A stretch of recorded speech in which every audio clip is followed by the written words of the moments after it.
Starting a little bit late. I think you're all going to find tonight's presentation well worth the wait. I'm Scott Carter. I'm the Chief Life Sciences Officer for the Detroit Zoological Society.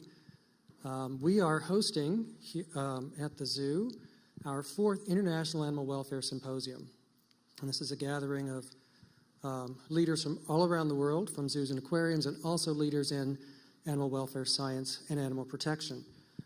And it's some of those people who were at our Congress earlier today that want to come back and hear Dr. Grandin speak. So we are going to wait just a minute. They're on a tram coming back from Penguins right now.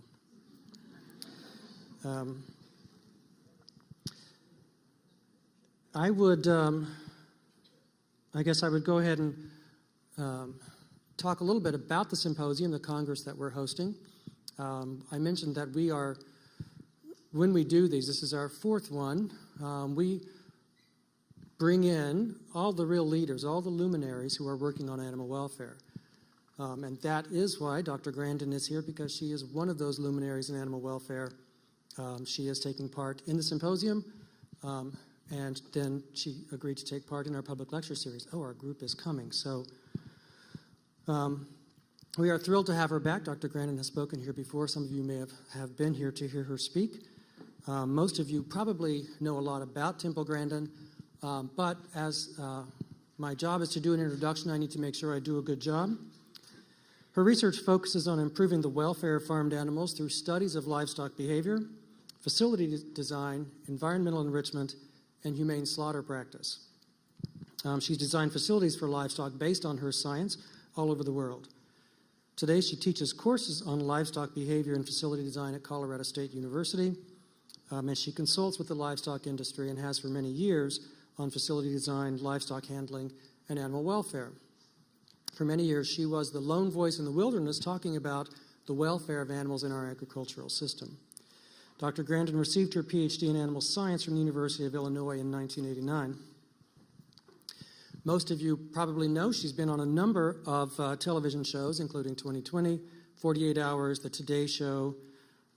She's been featured in magazines, People Magazine, New York Times, Forbes, U.S. News and World Report, and in 2010, Time Magazine named her one of the 100 most influential people. She's authored more than 400 articles in scientific and livestock journals, and her books, Animals in Translation and Animals Make Us Human, have both been on the New York Times bestseller list. Please help me give a warm welcome to Dr. Temple Grandin.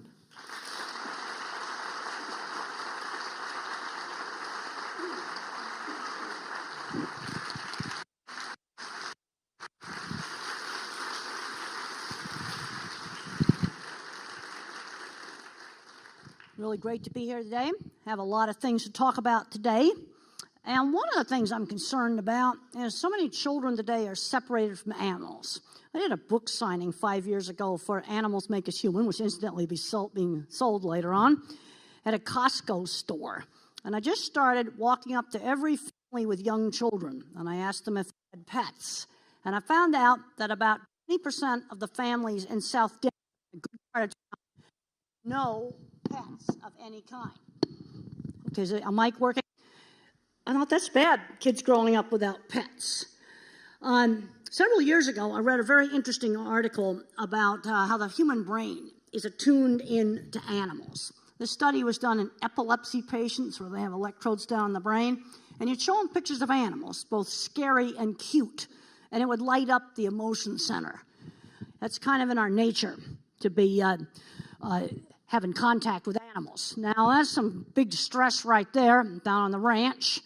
One of the things that got talked about this morning was the whole issue of studying stressed animals.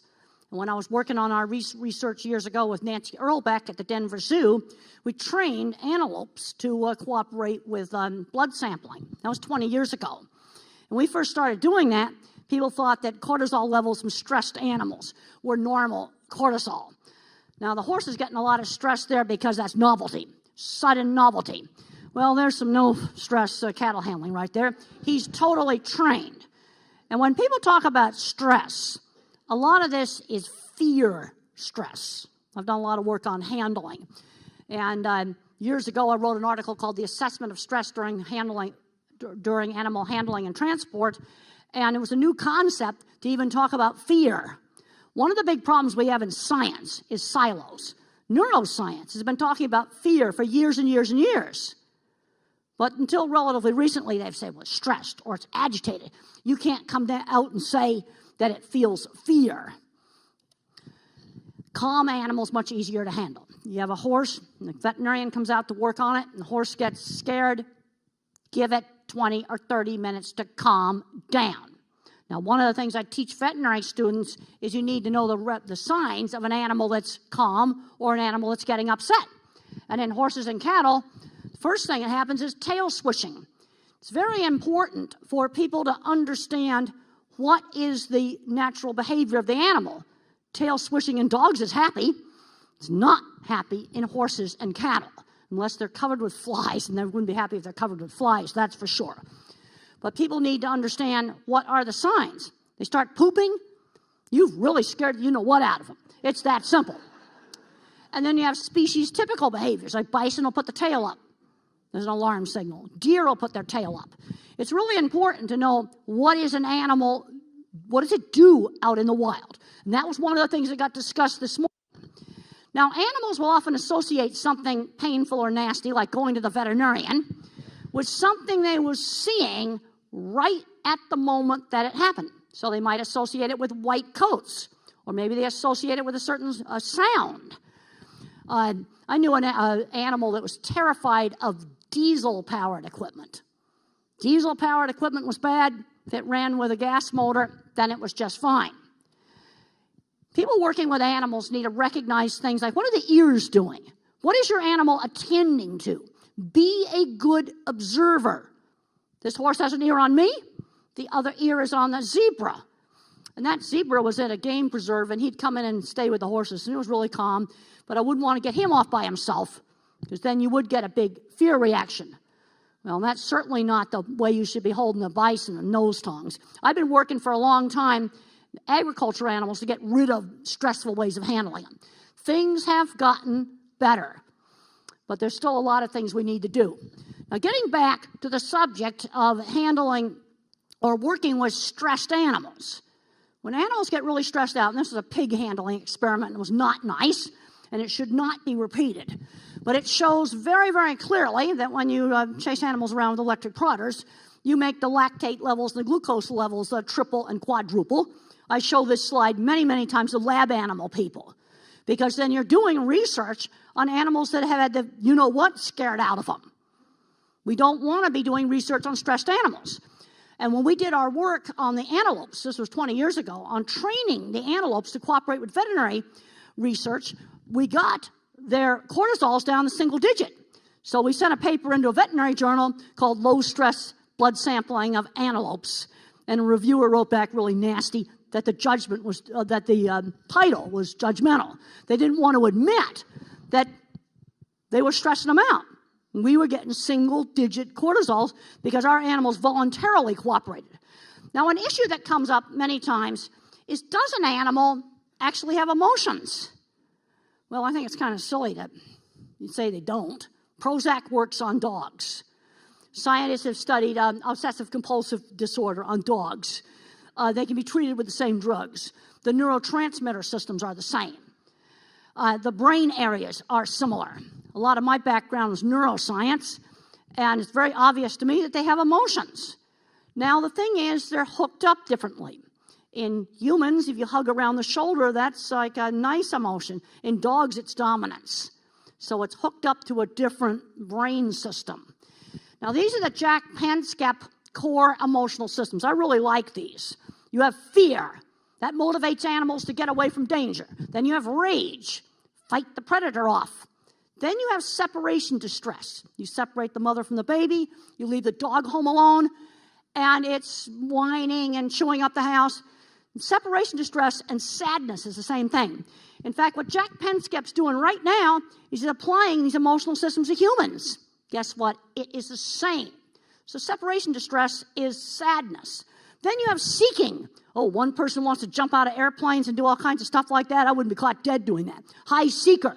You got one Labrador retriever that wants to chase the ball, another Labrador retriever that sits around all day and makes a great service dog. One's a high seek, the other is a low seek. In fact, I read some recent research on cattle where you've got some cows that are go-getters. They'll go out and graze a lot of pasture. Then you got other cattle that just lay around the waterer. Then you have sex. Then you got the mother-young nurturing. These are positive emotions. There's much more emphasis now on animal welfare in looking at positive emotions. And play, that's happiness. When the dog puts his butt up in the air, the play bow, that is happy. In fact, a colleague of mine, Camille King, did a very interesting study with dogs. And she found that dogs that whine and go crazy when you leave them alone in the house, or impulsive dogs that jump on people, were going gray prematurely, that the paper published. She had observed that. She went and looked at 400 dogs. It was a whole lot of work to do that. Then another student of mine, Krista Coppola, did a study on what do animals in an animal shelter need. What they need is people. If you have people coming in every day, 45 minutes, taking them out, playing with them, working with them, their cortisol levels go down. Dogs need people. That's what they need. And some of the really interesting research has been done by Dr. Gregory Burns. And he's trained dogs to lay still in the MRI machine. Yep, it's a real feat. Lots of hot dogs to get there. In fact, he's coming out with a new book this summer. And basically what he's found is emotionally, they're pretty much the same as us. Now, what's different is the cognition. They don't have language. Now, some people have questioned the Panskep emotional systems, and I think that has to do with they don't think you can be conscious unless you have language. Well, I don't believe that. Cognitively, yeah, things are different. What separates us from the animals? It's the size of this up here. It's not the emotional systems. Fascinating book. It's going to be coming out this summer. Now, there's different kinds of stress. You can have fear stress, separation stress, are separate things, separate brain systems. Then you can have pain, and of course you can get physical stressors, like it's too hot or too cold. Now, some people question, can an animal actually feel pain? Yes. And the gold standard is a self-medication experiment. An animal will drink fentanyl. It tastes terrible. They don't let them have it long enough to get addicted. And you artificially injure the joint, and when the inflammation clears up, they'll drink the plain water. Yeah, and they'll stop drinking the fentanyl. That shows that they will self-medicate for pain. Now, one of the problems you've got with a lot of animals is they cover up the fact that they hurt. And animals such as sheep and antelopes, prey species animals, they're the worst at covering it up. They don't want the predators to see that they are hurt. And here's the data from the Krista Coppola experiment. The dogs that had contact, fun time with Krista, had lower cortisols than the dogs that did not get to have a fun time with her. Also, on fear, there's two types of fear. You can freeze and hope the predator doesn't see you, or you can flee or fight. A brand new paper came out that showed that they were separate brain circuits for freezing fear versus fighting fear. Now, I showed you those Jack Panskep emotional systems. Now, let's imagine you put them on a music mixing board. A music mixing board with 7 slots. And you can adjust each one of these at a different volume. One dog's a high seek. I was reading a book about police dogs. You're going to have a high seek, a low fear. Well, like the police dog. And I could that would be a different kind of dog than maybe a dog just wants to play all the time. Does undershirts work? Camille King, she's my wonderful non-matriculated student, super hard worker. She's a nurse at a hospital. And what she found when she put the undershirt on a dog and then left it alone in a kennel, it reduced the behavior of always facing the door and waiting for Camille to come back. And it also cut down the heart rate some. Now, what is the big difference between dogs and wolves? There's been some fascinating research on this. And the main difference is the wolf is more cognitive. We've bred the dog to be a super social being. That's what separates dogs from wolves. And what was done in this experiment is you have a wolf watch another wolf open up a box full of, kind of a puzzle box thing, and the wolf will watch the other wolf and go do it. But the domestic dog's so busy asking us for help, he doesn't pay enough attention. So we've bred an animal to be more social. We've bred dogs that way. Also, I always get asked all the time about autism and animal behavior. I'm a visual thinker. I think that's helped me understand animals. But there's also some interesting research that shows that some animal species are more social than others. Like lions are more social than panthers, for example. And when you look at some of the neurotransmitters in the brain, lions have a bit more of the separation distress trait and the nurture oxytocin trait than the more solitary species. Really interesting review article on, you can look it up online, social versus solitary animals, autism. Type that into Google Scholar, you can find the paper. Really super interesting paper. And dogs pick up a lot of subtle cues that wolves don't. So we've bred an animal to be much more social, have more difficulty with separation distress. It wants to come and have it, stroke it. And don't pat your animal like this, stroke it. Stroke your animal, don't pat it. Now, years ago, there were a lot of experiments done, hidden in the neuroscience literature, that proved that animals have emotions. These experiments we're not going to repeat. There were electrodes put down on the head. Don't want to repeat them. There's lots of data on this. But they absolutely prove that they have emotions. Because one of the problems you have with the MRI machine, if you have 4 nodes on the network, the whole network lights up. You can't tell which node turns on the network. But with an electrode, you can tell. You know what's super interesting? I've been reading some of the research about artificial intelligence. It's going to take over diagnosis on things like melanomas.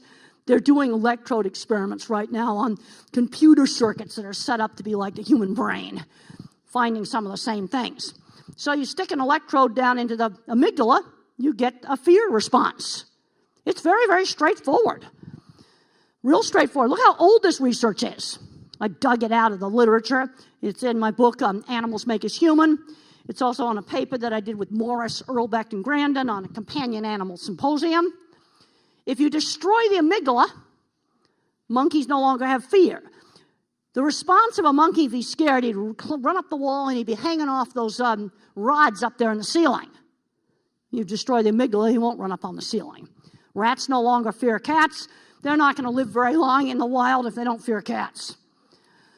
Now, the purpose of this slide is to show people that when you force animals to do things, I do a lot of work with handling, you get a very big stress response, mainly a fear response. A lot of it is fear when it's short-term stresses like transport, handling. And down there at the bottom right, there's our trained antelope. Really proud of that. Single-digit cortisols, trained antelope. And here are the antelope at the Denver Zoo. We trained them. 20 years ago, nobody thought we could train antelope. It took 10 days to train the antelope to tolerate a sliding door going up and down. So the first day, move the door about this much, and they orient. You all seen a deer orient? And when the deer orients, the brain makes a decision. Do I keep watching or have a big fear response? There's actually a switch in the brain. They can go back and forth between fear or seek. And what we figured out is don't push it past the orienting response. Next day, it was 2 inches. The next day, 6 inches. That's all we did. At the end of 10 days, you could jerk the door open. And very, very specific in the things you habituate them to. You get them habituated to people in front of the exhibit, people behind the exhibit. But when the roofers came, they were on top of the exhibit, that was a big, huge, giant freak out. Another thing that we found is that the veterinarian who'd shot them with a dart gun in the past could not handle them. He was a bad guy. It didn't matter if you put him in different clothing, you kept his mouth shut and he didn't talk, it didn't matter. There are some real advantages to acclimating animals to handling. Pigs are going to be easier to handle if people walk through them. You want to reduce the sudden novelty factor. Like when that saddle came off that horse, sudden, scary novelty. In farm animals, we found if you walk them through the chutes and get them used to it, then they have better artificial insemination rates. You can acclimate animals to things. Sudden novelty is scary. I tell people, if you want to train your horse to be calm at the show, You better get him used to flags, bikes, and balloons. But don't shove those things in his face. No, let the animal approach the novel thing. Fear. It's a proper word. Fearful sows have less piglets. This is a proper word we should be using. Fearful dairy cows give less milk. Paul Hemsworth is here at the meeting, and he's found that animals that fear people are less productive animals. Now, a lot of people just think everything with stress and everything with behavior is just fear. And an interesting thing has happened in cattle. We have been selecting cattle for low fear for 20 years. Now we're starting to see other traits like high and low seek, high and low licking the calf, high and low defend the calf. Some of the other traits are now becoming a lot more evident. And I think the Jack Penskep 7 emotional systems make a lot of sense. Some people don't believe in them, and some of the people that don't believe in them, they're all hung up on the language thing. Yeah, that's in the cortex. And Gregory Burns says his research is showing the emotions are the same upstairs here because the language is some things that are different. Animal memories are specific because they're visual. They're sensory-based. They're not language-based. They're sensory-based. Animals do a lot of communication with tone of voice. If you walked up to your dog and you went, "I hate you. You're so awful," he'd be wagging his tail because he'd be responding to the tone of voice. And when a memory is sensory-based, it's specific. For example, you habituate a horse to tolerate a blue and white umbrella. That doesn't transfer to a tarp flapping around. An umbrella and a tarp look totally different. One problem we've had with pigs on the farm is a man in the alley is viewed as something different as a person in the pen walking through them. No, you've got to get in the pens and walk through them. It's sensory-based. It's not word-based. I tell people you want to really understand animals, you need to get away from verbal language. Just get away from it. What is it seeing? What is it hearing? What is it smelling? And a lot of stuff that animals are afraid of tend to be sight or auditory. This is a picture a man sent to me to show how he thinks in pictures. I think totally in pictures. When I started talking about the deer orienting, I saw a deer that was out in front of a university dormitory. They were coming in and grazing there, and I watched that deer orient. It's specific. I have pictures that come up sort of like Google for images. And when I first started working with animals, I thought everybody thought in pictures. No, not everybody thinks in pictures. It's super important that your dog or your animal's first experience with you, the vet office, or some other thing like that, be a good first experience. Because if it's a bad first experience, you can get a fear memory. There's a paper done by a guy named Miller. It was done years ago. He set up what's called a radial arm maze. It's like a wagon wheel with tunnels going off. And you put the rat in the hub. He goes down a tunnel, gets some chocolate chips. Yum, yum, yum. They love chocolate chips. Then he goes in the second tunnel and gets shocked really bad. He won't go in that tunnel again. But then the third tunnel, he goes in and gets chocolate chips. Then maybe the third time he goes in, he gets a little tiny tingle, but he still gets the chocolate chips. And then you gradually increase the shock, he'll go in there. But if you blast him the first time he goes in there, he'll never go in there again. And I think it's kind of like a post-traumatic stress syndrome. This horse was terrified of black cowboy hats because during a veterinary procedure, somebody chucked alcohol in his face. White cowboy hats are fine. Black cowboy hats were scary. Now, if I took the hat and I put it on the ground, I managed to get him to touch it. But as I took the hat and I got it closer and closer and closer to my head, I could feel the horse tense up. The more scary it got. It was like a match. Also, my assistant, Mark, had a little red dog, and she was terrified of hot air balloons. And then she started getting terrified of street lamps and gasoline tankers out on the highway, just all kinds of crazy stuff. So then one day at lunch, we made a list of all the stuff she was afraid of. Street lamps, gas tanker rear end, hot air balloons. And then I got to thinking, that's round stuff. But then I got to thinking about other round stuff she wasn't afraid of. Stoplights, globe light at the pizza parlor. Well, the difference is our stoplights in Fort Collins have a big black metal thing behind it. So that's round against black metal thing. The globe light was round against a brick wall. What she got afraid of was round against the sky. That's what she got afraid of. That was a category. Just think about it. As that tanker truck went over the top of the hill, the red dog was sitting in the front seat of the car, that was round against the sky. Those Cobra-type street lamps, round against the sky. Now, maybe men with beards are bad. They'll often pick out some big feature on a person, like a lab coat. Maybe they got striped shirts or they got a beard, something like that. Maybe long-haired ladies are bad. They'll tend to tune into those sort of things. And a horse will often be less fearful if he's with a familiar person.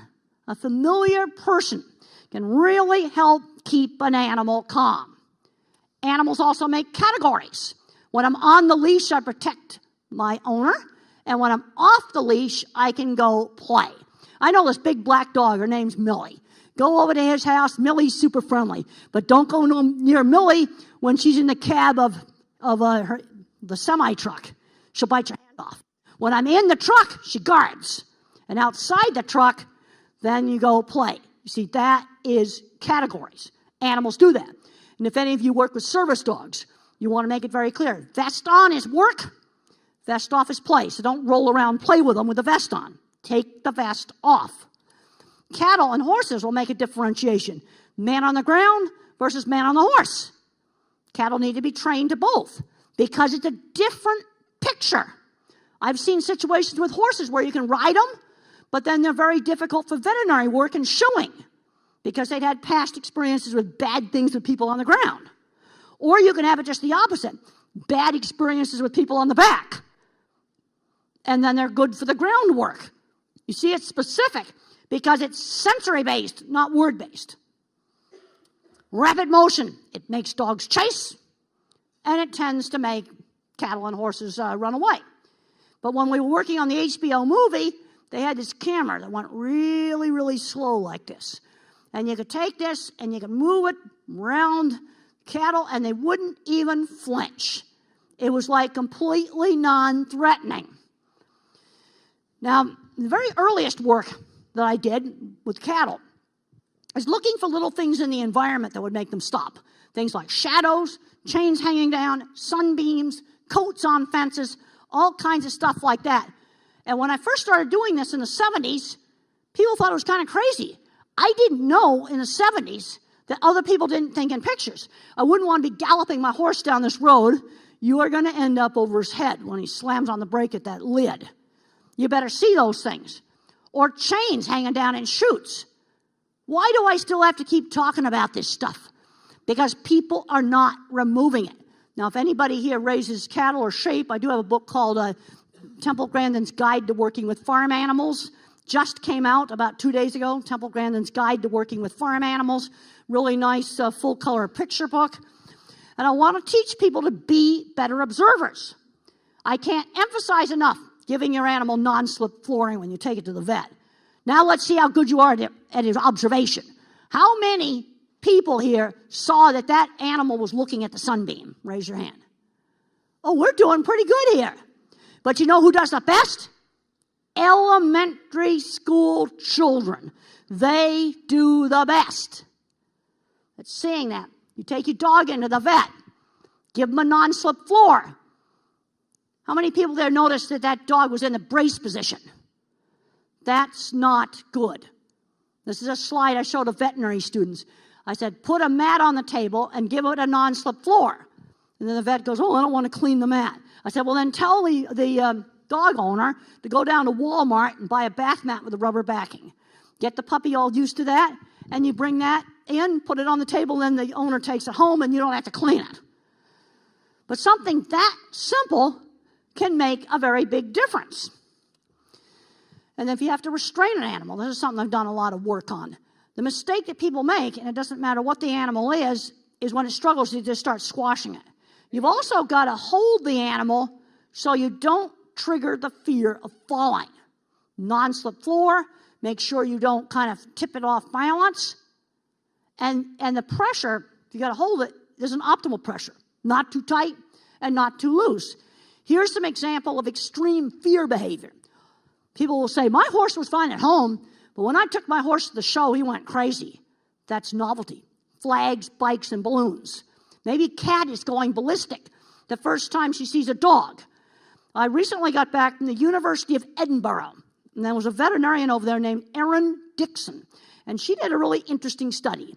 She got into the records of a cat clinic, hundreds of records, and she looked at indoor cats. These are all pet cats. Indoor cats that never go outside versus cats that go outside that are pet cats, not feral cats. And then she looked at how many times did cats bite and scratch the vet. Cats that were indoor cats were much more likely to bite and scratch the vet. And the reason for that is some kitties saw their first dog at the vet clinic. You imagine if you were a cat and you saw a big giant dog for the first time, you might be a little bit scared. Animals, in a lot of cases, are not getting exposed to enough new experiences. Novelty, new things. New things are both scary and attractive. They're attractive if you let your animal voluntarily approach, and they're scary if you just shove it in their face. So you want to train an animal to tolerate something new. Let the animal approach it. So I put a clipboard down the pen of cattle, they come up to it. And then when the wind blows the paper, they run away, and then they come back.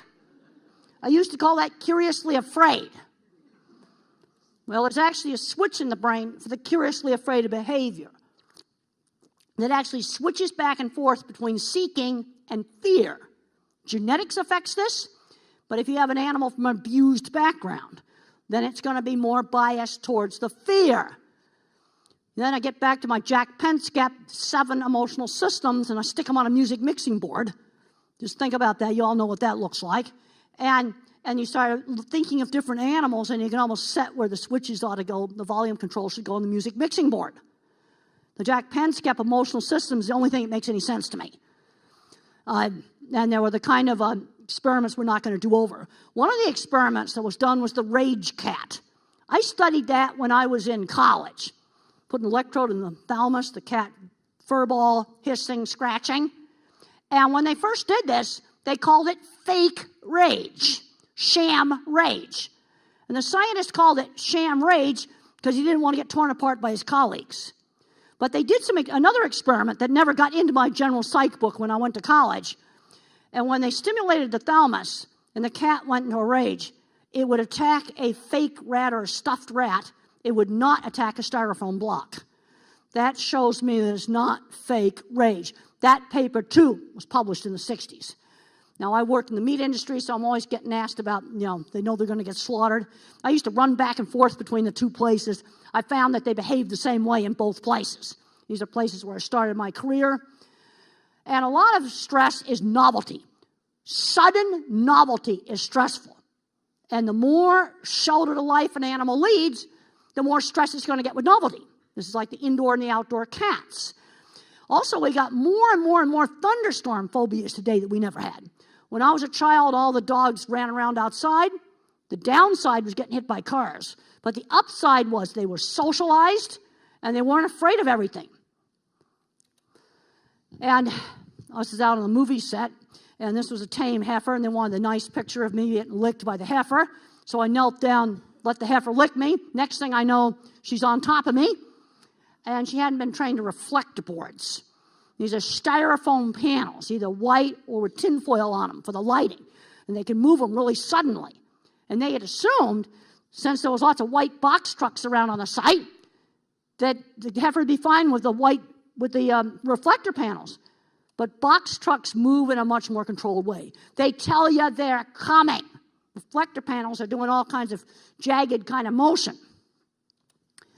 The thing is what's new for one animal is normal for another animal. You go down to the Philippines, you've got cattle along the highways, they don't flinch at anything. Previous experience has a very big effect on how animals behave. I'm going to guess an animal's personality is half genetics, and the other half is experience and learning, both the environment and the how they're raised and what they learn is important. Here's some cattle living amongst the whirligigs. That was like normal for them. And then I went and visited a farm that had pigs on corn stalks. Why is it chewing a plastic booty? Because it was novel.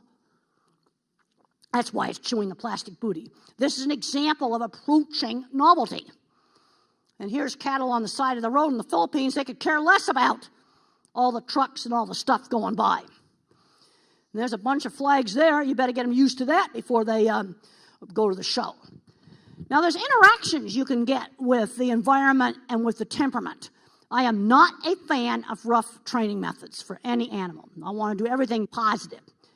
But you take an animal that's got lower fear, in other words, dialed down on the music mixing board for fear, and you force it, it will often habituate. But you take an animal with higher fear, it doesn't habituate when you force it. In fact, you end up giving it post-traumatic stress syndrome. That's what ends up happening to it. And there's a heifer that somebody did that to. It never habituated. And there's a little foal. You know how you tame the foal? You stroke the mare, and then you just casually reach over and stroke the foal. Really, really, really easy. Don't be sneaking up on it. The thing I have found is that some people kind of have the knack on working with animals. A lot of people that are dyslexic, when you're not quite so dependent on language, you tend to really, really understand animals. Another problem I'm seeing when we're trying to solve behavior problems with animals, whether it's with a pet or whether it's at the zoo, people tend to overgeneralize. They'll say stuff like, my dog's crazy. What do I do about it? Well, I don't know. What'd the dog do? I was at a veterinary meeting the other day, and a girl asked me, what do I do about cat behavior issues? I don't know. What did it do? I have to have a lot more information. We had a lot of very good welfare talks during the symposium, a lot of different opinions on welfare ethics. Okay, now you got to get out in the field and actually work on solving a problem. Well, what exactly is the animal doing? You've got to get enough information. We did some of the first work on cattle temperament. That's a picture I took 20 years ago. And some pretty excitable cattle had been imported over here from other countries. And when we started selecting for animals that would be quieter, you got better weight gain. But on the other hand, don't overdo it, because you'll lose other traits like foraging. And the new research is showing now that there's differences in the foraging, the go-getters versus cattle that just lay around the waters. That's some work from New Mexico State University. Now, I want to just show you some things that are a real warning when it comes to genetics, and then we'll open it up for lots of questions. These are the Belyaev fox experiments. They took wild foxes, and they started selecting them for gentleness. So instead of biting you, would they lick your hand? Now look at the body shape there. Lean, long nose. 20 years later, they turned the fox into a dog. Border collie dog. Now let's go back to that. You see, it changed your body shape. All they did was select for the temperament, and they changed the body shape. Now the problem is, you overdo this, you get epilepsy. You overselect an animal for a single trait, you are going to have bad stuff happen. Period. Any trait. Production, appearance trait. I'm going to bash some on farm animals, but I'm also going to bash on pets, because there's some really ugly stuff going on with dogs, getting more and more things wrong with them. You can get lameness, neurological problems, lower disease resistance. Same thing with crops. You overselect for certain traits in crops, you're going to get in trouble too. We got citrus greening going on right now. Bad, bad, bad, bad, bad. One of the things you need in both animals and crops is you want diversity. You want lots of different genetics. And one of the big concerns for certain wild animals is a bottleneck, genetic bottleneck. So they'll move breeding stock around to zoos. And one of the problems they have with that is if you got two pandas or something like that, and you take their friends and then you take one of them away, the other one's really upset. No, you need to take both of them. You don't take social groups and break them up, because then you get the separation distress. And when I wrote Animals Make Us Human, I went down to the National Zoo and looked at the pandas there. And they had the panda baby, and they had to take the male out because they were afraid he might hurt the baby. The male was not happy about being taken out. He had a beautiful big exhibit, lots of stuff to chew up and eat, but he was brushing his teeth with bamboo. That's really weird. That was separation distress. So he had plenty for satisfying seek, but not anything for separation distress. And when his keeper went over the window, all he wanted to do was play with the keeper. Well, he needed about 3 hours a day at keeper because of the separation distress. See, they'd taken care of the seek by giving him all the foraging, but they hadn't taken care of the separation distress. He did not like leaving his girlfriend. Now, there's a white laying hen. She looks nice when she's young. Looks like a rag when she gets old. That's genetics. You know, bred just for production. Now, fortunately, some of the breeders are backing off on some of this stuff. See, what we have to start looking at is what's the optimal thing to do. I'm concerned about getting things narrow and getting diseases into crops, too. There's some nasty stuff going on with wheat right now. Look at the difference between a layer and a broiler. They look like a different species. This was done with genetics. There's no GMO here. There's no GMOs in anything I've showed you. This is just done with breeding. And there's a pig with a really bad leg conformation. So they were selecting for production traits, and they got leg conformation issues. Traits are linked in ways that are not always expected. I've been following some of the genetic research. It's super interesting. But they still don't know why certain traits are linked. Still not known. So now I got leg, conformation charts. And you people that show horses, you better watch out for this stuff too. Because I'm going to bash on the companion animals just as much as I'm going to bash on the farm animals. And there is crooked claw in cattle. Now the thing we've got to avoid is what I call bad becoming normal. In dairy, for example, they got up to a quarter of the dairy cows lame.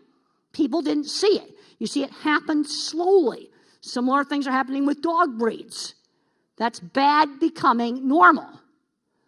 And people will underestimate the lameness unless you actually measure it. You know, really pretty, but you breed two of those together, they're going to be deaf. This horse would have had Tourette syndrome. You got some people, they don't realize that some of the stuff they're breeding is really abnormal. From an animal welfare standpoint, I got a big problem with this. And with some of the wild animals, we've got genetic bottlenecks, where they got down just a few animals. Kink tails in cheetahs. Kink tails in Siamese cats are a defect. That's not something nice. What happened to those pigs' ears? Back in the late 80s, I want to tell you, this picture's old. This picture is old. But back in the 80s, they bred pigs to grow fast and be lean.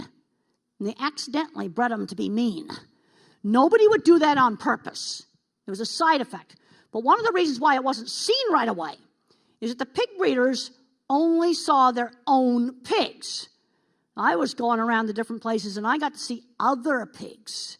But if you only see your own pigs, then you get bad becoming normal. You don't realize how bad it is. Yep, and that's cattle a bit too far on the muscling.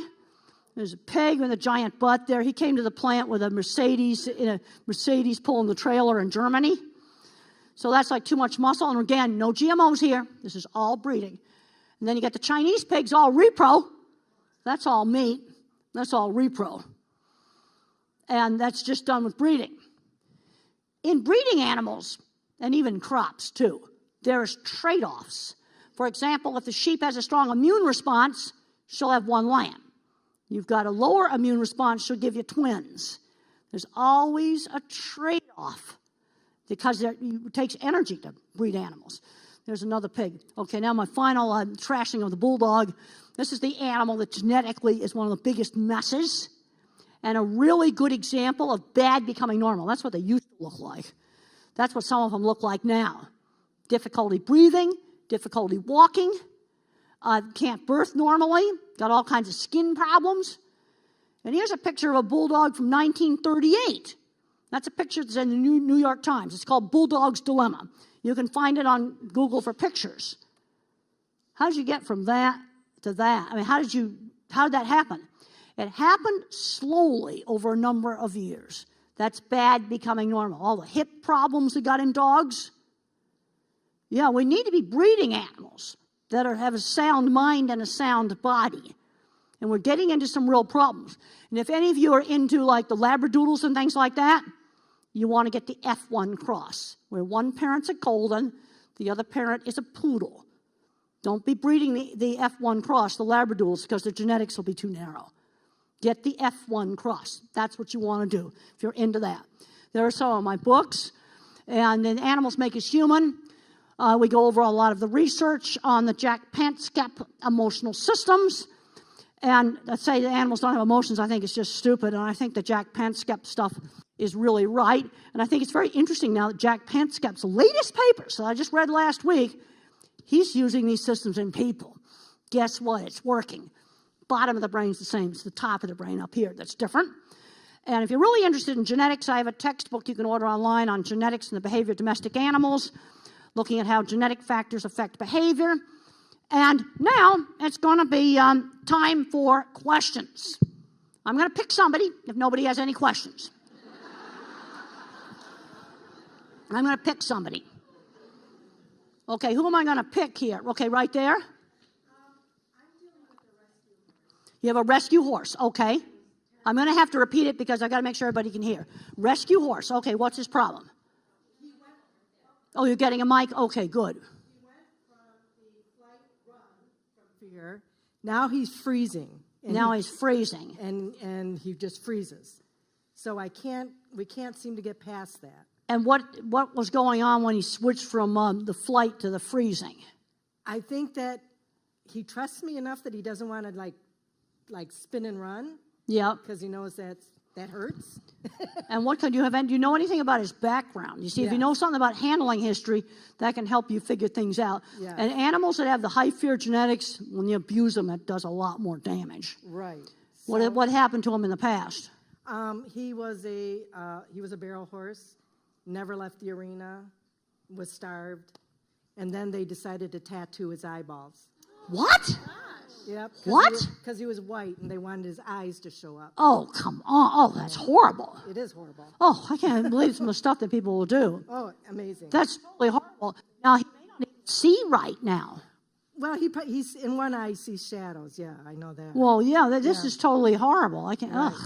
But believe some of the stuff that people he's do. come really, really far, and Well, you have to just keep working with them. You see, he probably has post-traumatic stress syndrome. But how do you get past it? It's going to be difficult. And in veterans, they give them medication. One of the things they're giving them beta blockers. You might want to look up some of the PTSD literature on Google Scholar. I'll tell you about a really good thing, Google Scholar. That's the Google that takes you into the scientific literature. And he must have had terrible pain if they tell. That's horrible what they did to him. But he's doing, like I said, he's now a trail horse. Is he gradually getting loves better? being in the trail. Okay, he's gradually getting better. Yes. Then you're doing the right thing. But If he's gradually getting better, then you're doing the right thing. It's just the freezing thing that we have to get past. And then what triggers the freezing? I mean, if he's a trail horse, he must not be freezing all the time. He sees something. Well, he can't see right. It's part of his problem. It's a shadow of something. Well, he doesn't know what it is. Right. You see, I think some of his problems have to do with the fact his eyes are damaged. But what can I do to help them through that? You just have to work with them. And sometimes, see, the problem with animals that have been abused, you can get them better, but it's hard to get them back completely normal. Right. And the more high-strung the genetics is, the more difficult it is to fix them. Yeah. And that's really horrible, what they did to them. Oh, yeah. It's completely horrible. Another thing I wanted to mention before I forgot about it is when we're discussing animal behavior problems, we got to find out what's going on. Is I do a lot of talks on getting kids that are different into good careers. So I'm really interested in how people get into careers.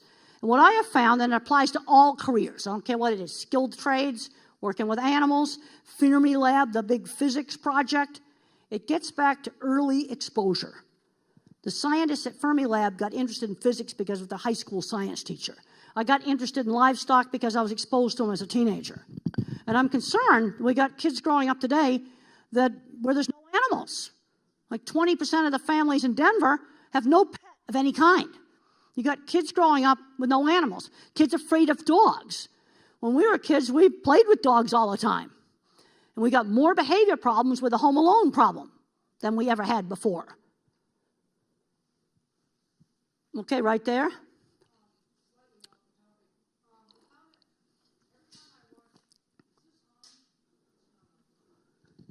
I don't know, his mics seem to be going on and off somewhat. Okay, every time I stumble upon like Westminster or a dog show. It seems the AKC keeps coming up with new breeds. Well, they're coming up with it, What's- and I'm worried about going for the extreme traits.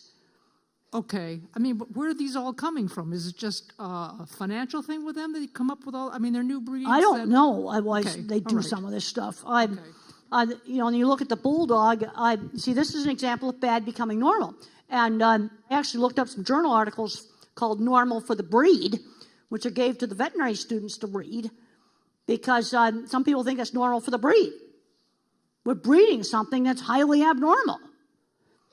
You know, what Bellier found with his fox experiments years ago is you kept selecting for temperament, they ended up getting epilepsy. You know, there's a point where you overdo it and you get definite abnormality. Yeah. Well, my breed was Dobermans, and I had Dobermans, and I stopped showing them in obedience. And then 10 years later, I realized that they're dying at age 5 of heart failure, which is something brand new. There's a lot of animals these days dying of heart failure. 3-foot-long black rabbit. Yeah. Well, you see, you make a giant out of an animal, it's not going to be normal. And that died while it was being shipped for a show on giant rabbits. You see, to breed something like that, it's not normal. And then you're going to have problems like heart failure. You see, that's what I call bad becoming normal. Let's go back to this bulldog picture here. Okay, you got that right there. Then you got, that's what it used to look like. That happened over like 1938 until now. Now, that is an extreme one. I picked out one of the worst pictures. But you still have an extreme difference here. And genetically, they're complete. This is a complete mess. Very, very narrow genetically. And I have real problems with this. You know, and the thing is, this is chronic, long-term, you know, welfare issue. You know, when you look at issues of the farm animals, the public's very concerned about things like castration or something like that. Yes, that hurts. But how about lameness for your whole life? Long-term chronic pain. I am more concerned about some of the problems that the poor bulldog's going to have with breathing. I saw a pug that was so flat that even after he had surgery, he still made these awful noises like this. He had trouble breathing. And this is where I have big problems with this. Okay? We can take, I do want to make sure my mic is on. We can take another question, but Dr. Grandin is going to be signing her books out in the lobby. We want to make sure we leave enough time for that. So. And then I'll hang around until they close the place down. Okay. Well, there's no alcohol, so. Okay. And then I've got, let me just go back to this. And then I got a website, Grandin.com, if you're interested in livestock stuff. And then I got a new book, Temple Grandin's Guide to Working with Farm Animals, if anybody has a small farm. I'm curious what your thoughts are. If we were to take a step back from breeding largely for production in farm animals, do you think that the genetics are there to support the current level and the growing level of meat consumption? There's a lot more genetic diversity available for farm animals than there are for some of the dogs, I think. Okay. But we have to worry about crops too. They're getting into the same problems. See, there's always trade-offs between hardiness and production because it takes energy to make production, either plant material or animal muscle. It takes energy to fight off, to make the immune system work. It takes energy for reproduction. You know, we have to start looking at what's a more moderate thing to do. Parasite resistance, that's another thing where there's genetic differences. Okay, I would like to, everybody help thank Dr. Grandin for being here tonight.